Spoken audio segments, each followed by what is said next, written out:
UK की immigration में एक बार फिर से बहुत बड़ी हलचल हो चुकी है। बहुत बड़ी अनाउंसमेंट हुई है यूके में। ना सिर्फ उन लोगों को अफेक्ट करेगी जो लोग फ्यूचर में आईएलआर अप्लाई करेंगे, जो यूके की सेटलमेंट सोच रहे हैं, सिटीजनशिप सोच रहे हैं, बल्कि ये जो अनाउंसमेंट है उन लोगों को भी अफेक्ट कर सकती है जो यूके में करंटली आईएलआर पे हैं, जो लॉन्ग टर्म में यूके की सिटीजनशिप अप्लाई करने का सोच रहे हैं, पर वो चाहते हैं कि कुछ साल तक वो आईएलआर पे ही रहें। क्या अनाउंसमेंट है, किन पे अफेक्ट में आएंगी, किसने करी है, सारी चीज़ों को वन बाय वन इस वीडियो में डिस्कस करने वाली हूँ। So do watch this video till the end ताकि आपको प्रॉपर इन्फॉर्मेशन मिल पाए, आपको कोई भी कंफ्यूजन ना रहे। Hello guys, welcome once again. स्वागत है आपका एक और नई वीडियो में। होपफुली आप सब बढ़िया होंगे। तो मेरा नाम है गुरप्रीत कौर, आप देख रहे हैं you me and England life. अगर आप मेरे चैनल को फर्स्ट टाइम विजिट कर रहे हो तो आप चैनल सब्सक्राइब कर सकते हो for more such informative video about UK life, UK visa and current update. Do subscribe, press bell icon ताकि आने वाली सारी वीडियोस की नोटिफिकेशन भी आपको मिल पाए। 22 सितंबर 2025 यानी कल के दिन यूके में बहुत बड़ी अनाउंसमेंट करी, और ये अनाउंसमेंट करी है नीगल फ्रेज नाम के एक बंदे ने, जो कि रिफॉर्म यूके नाम की पार्टी को बिलोंग करता है। पर ये अनाउंसमेंट आने के बाद यूके में स्पेशली जो इमिग्रेंट्स हैं उनके बीच में बहुत बड़ी एक हलचल सी पैदा हो गई है। काफी जो इस न्यूज को शेयर करा जा रहा है। अब ये अनाउंसमेंट इंपॉर्टेंस क्यों रखती है ये तो मैं आपको बताऊंगी, और किस पे अफेक्ट में आएंगी, कब अफेक्ट में आएंगी, ये सब तो हम डिस्कस करेंगे ही। सबसे पहले बात कर लेते हैं कि अनाउंसमेंट करी क्या। जो फर्स्ट अनाउंसमेंट करी है वो करी है यूके की आईएलआर को लेके, इंडेफिनिट लीव टू रिमेन, जिसे कि पीआर बोलते हैं। काफी लोग परमानेंट रेजिडेंसी बोल देते हैं कि जब आप यूके में आप यहाँ पे एक आपको वीजा मिल जाता है, आप परमानेंटली यहाँ पे रह सकते हैं लॉन्ग टर्म के लिए, और 1 ईयर के बाद आप यहाँ की सिटीजनशिप अप्लाई करने के लिए एलिजिबल हो जाते हैं। अब इनका बोलना यह है कि यूके की जो आईएलआर है उसे टोटली खत्म कर दिया जाएगा काफी इमिग्रेंट्स के लिए, स्पेशली यहाँ पे जो स्टूडेंट वीजा पे, वर्क वीजा पे ऐसे लोग आते हैं, इन लोगों को फ्यूचर में यूके की आईएलआर नहीं दी जाएगी। अब ना सिर्फ इन लोगों को, जब ये रूल इंप्लीमेंट होगा, जो लोग उस टाइम पे आईएलआर पे होंगे भी, जिनको पहले से ही आईएलआर मिल चुकी है, लाइक वो अपने वीजा का 5 ईयर, 6 ईयर या 10 ईयर, जितने भी साल आपकी एलिजिबिलिटी है, अगर आप मीट करने के बाद उस टाइम पे आप आईएलआर पे होंगे तो आपकी जो आईएलआर है उसे कैंसिल कर दिया जाएगा।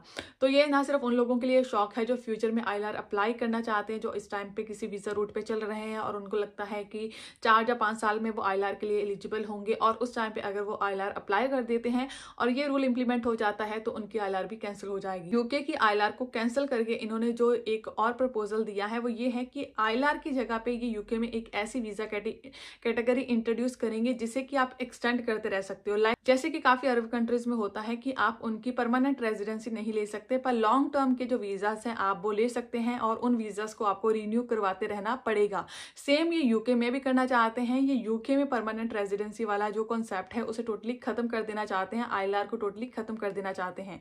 अब यहाँ पे जो सेकंड पॉइंट है, ऐसा नहीं है कि आईएलआर अगर खत्म होगी तो सिटीजनशिप हर किसी के लिए खत्म हो जाएगी।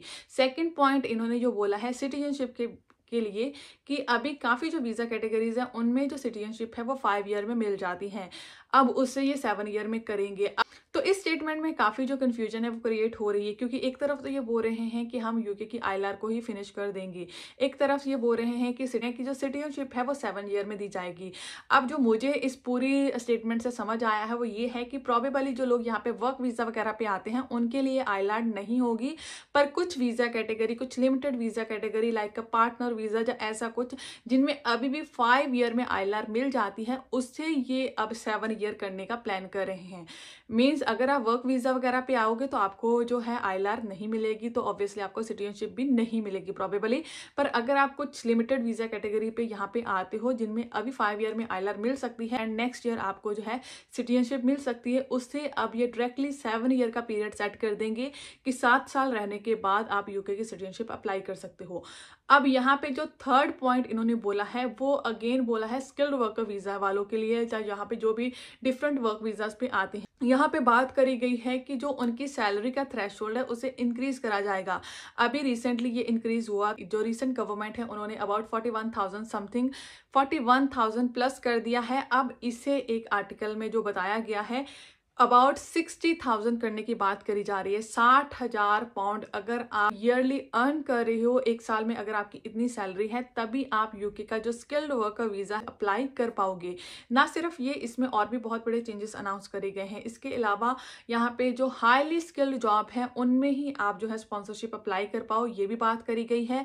इंग्लिश की रिक्वायरमेंट और ज़्यादा इंक्रीज करने की बात करी गई है। एंड थर्डली यहाँ पे डिपेंडेंट्स को भी टारगेट करा गया है कि जो यहाँ पे डिपेंडेंट वीज़ा पे आते हैं उनको भी जो है काफ़ी रिस्ट्रिक्ट करा जाएगा, डिपेंडेंट वीज़ाज हैं वो ग्रांट नहीं करे जाएंगे। तो ये इन्होंने बोला है।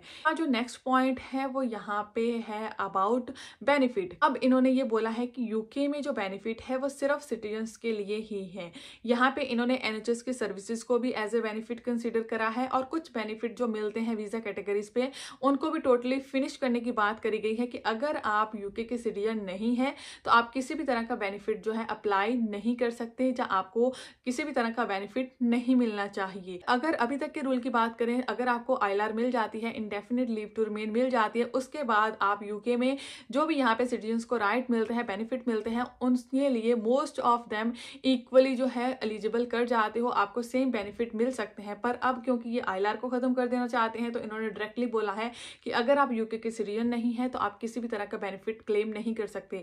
और स्पेशली इन्होंने ये चीज़ इसलिए भी मेंशन करी है क्योंकि काफ़ी यूरोपियन कंट्रीज से यहाँ पे लोग आने के बाद भी काफ़ी तरह के बेनिफिट उनको मिलने स्टार्ट हो जाते थे। हालांकि ब्रेक्सिट के टाइम पे ऐसा काफ़ी बेनिफिट्स को क्लोज कर दिया गया है, बट स्टिल इन्होंने बोला है कि ऐसा कोई भी जो बेनिफिट है जो यूके गवर्नमेंट इस टाइम पे प्रोवाइड कर रही है उन लोगों को यहाँ पे वीजाज पे हैं, ILR पे हैं, उनको टोटली खत्म करा जाएगा। अगर आप यूके के सिटीजन नहीं है तो आप किसी भी तरह का बेनिफिट अप्लाई नहीं कर सकते। जब इन्होंने ये अनाउंसमेंट करी तो इन्होंने ये भी बोला है कि यूके में फ्यूचर में मोर देन 8 लाख जो लोग 3-4 सालों में ILR के लिए एलिजिबल कर जाएंगे, जो कि यूके की सोसाइटी पे एक बहुत बड़ा बर्डन होंगी। क्योंकि जैसे ही आप ILR एलिजिबल कर जाते हो और आपको ILR ग्रांट हो जाती है, काफी तरह के बेनिफिट्स के लिए भी आप जो है यूके में एलिजिबल कर जाते हो। और अब ये जितनी भी सारी अनाउंसमेंट करी गई है इनमें ये बात करी गई है इनकी तरफ से कि 234 बिलियन पाउंड जो है यूके इससे सेव करेगा। इन्होंने इसके लिए जो एक स्टडी शो करी है, जो डेटा शो करा है, वो करा है सेंटर पॉलिसी स्टडी रिपोर्ट का। हालांकि बाद में इसे विड्रॉ कर दिया गया क्योंकि यहाँ इस डेटा पे ऑब्जेक्शन करी गई थी, पर फिर इन्होंने बोला है कि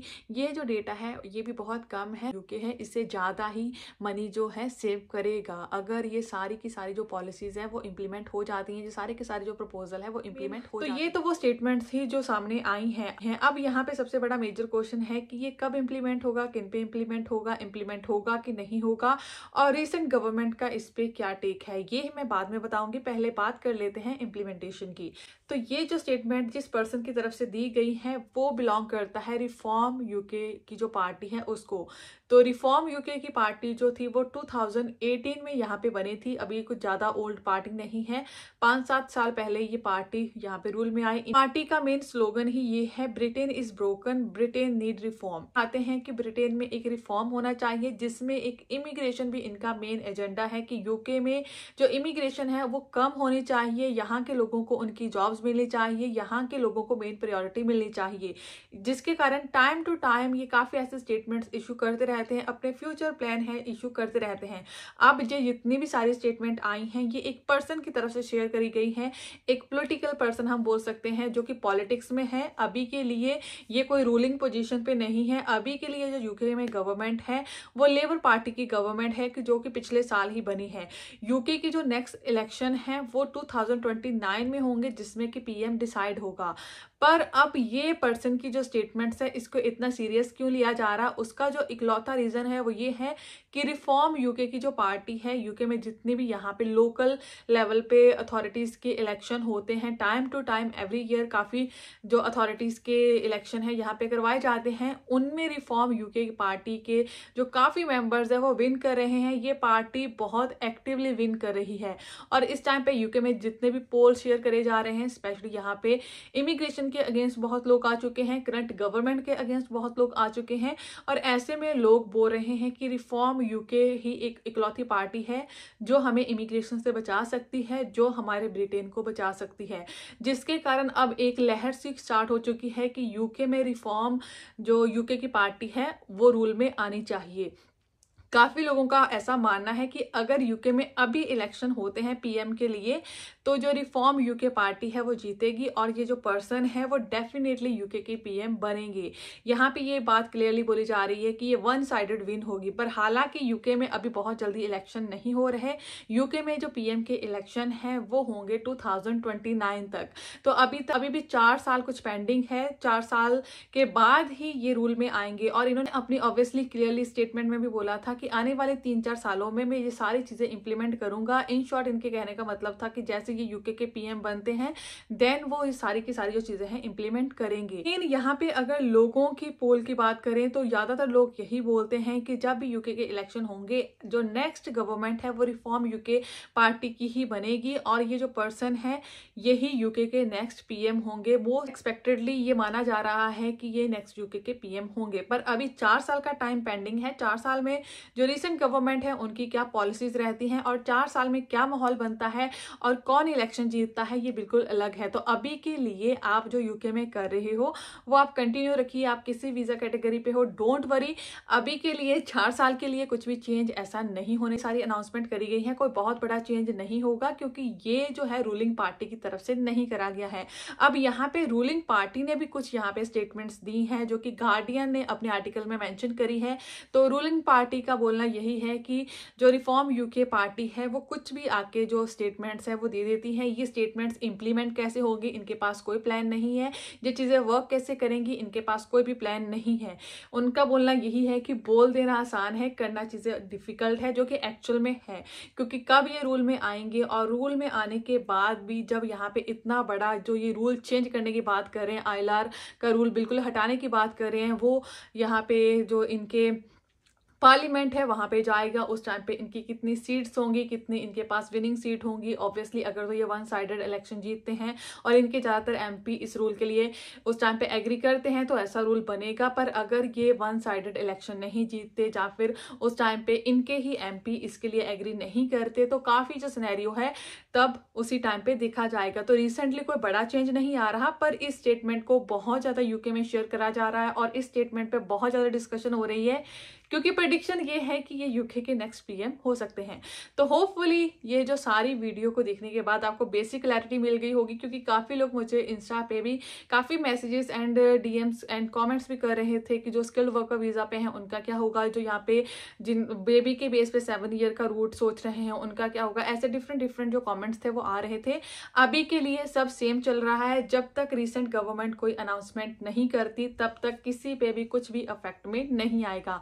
तो अगर आपका कोई डाउट है let me know in comment section. अगर आप चाहते हैं मैं ऐसे ही किसी और टॉपिक पे वीडियो बनाऊं वो भी मुझे कमेंट सेक्शन में मेंशन कर सकते हैं। इसके अलावा मुझे फॉलो कर सकते हो इंस्टाग्राम, फेसबुक का ग्रुप भी ज्वाइन कर सकते हो, पेज भी लाइक कर सकते हो एंड आप मेरा सेकंड यूट्यूब चैनल भी सब्सक्राइब कर सकते हो। इन सारी चीजों का जो लिंक है नीचे डिस्क्रिप्शन में आपको मिल जाएगा। तो गाइस जल्दी मिलते हैं नेक्स्ट वीडियो में। Till then keep subscribing, keep supporting, bye bye.